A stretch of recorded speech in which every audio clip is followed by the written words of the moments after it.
Hey everybody, it's Martinique Lewis, Marty_San Diego, here with Soul Society 101 for Voyagers.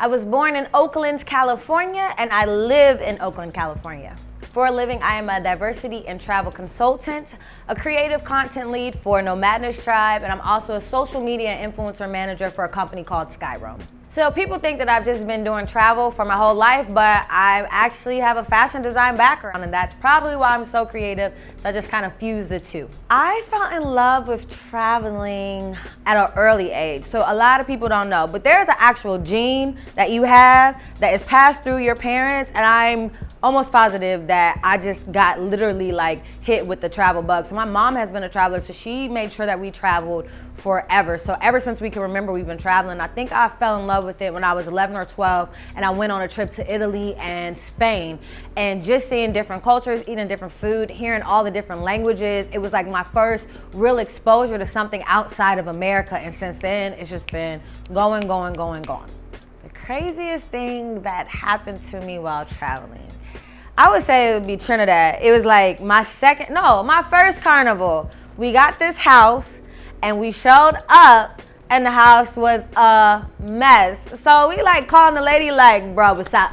This is not what it said in the listing. You're gonna have to refund us our money. And she was like, well, the money's gone. And we're like, how? And so then her husband came, he's like, well, I could take y'all to a different house. We don't have no furniture, but we'll like bring it. We're like, what? So we ended up calling the police.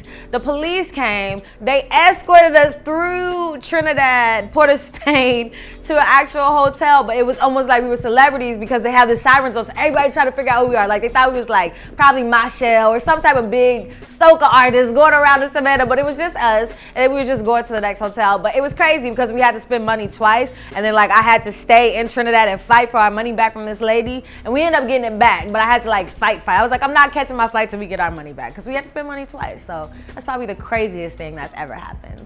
Travel makes me feel excited. It makes me feel happy. Sometimes it even makes me feel sad, but in general, it helps me just be so much more inquisitive. Like there's nothing like travel, and there's nothing like the emotions that you feel from traveling. Your anxiety at home is not your same type of anxiety when you're traveling. Your excitement at home is not the same type of excitement when you're traveling. So I would say that I go through every single emotion that I go through. Every time I leave London, I cry because I'm just like, I don't want to leave this place. So traveling gives me different emotions, but it's almost like times 10 because I'm already extra, so it's times 10s on top of all that extraness. I have lived in London. I studied abroad in London, and that's like where my love for London comes from. I lived in the Westminster district. I was completely poor because at that time the dollar was it was 2 to 1, the dollar to pound. So I always had to go to like Brixton or East London to like go grocery shopping because Marks and Spencer's was way too expensive for me. So London for a year, and it was one of the best years of my life. My perfect day in London would be to get up, and first of all, I would already be in East London because that's like the only little bits that I like to go around. But I would get up in East London. I'd probably run in one of their parks because y'all know London got tons of football parks. I would come back. I would probably eat some Nigerian food, a little bit of puff-puff, some egusi. I would come back, go probably to Shoreditch and get some work done as a digital nomad.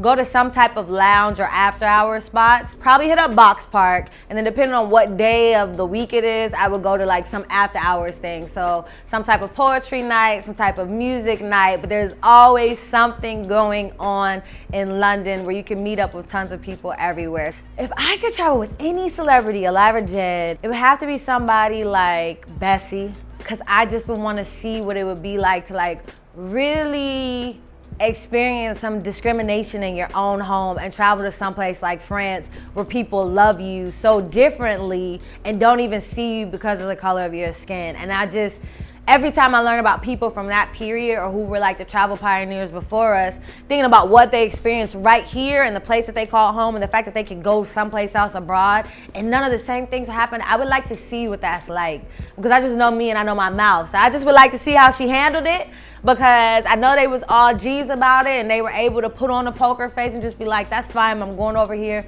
So yeah, I would definitely like to travel with her.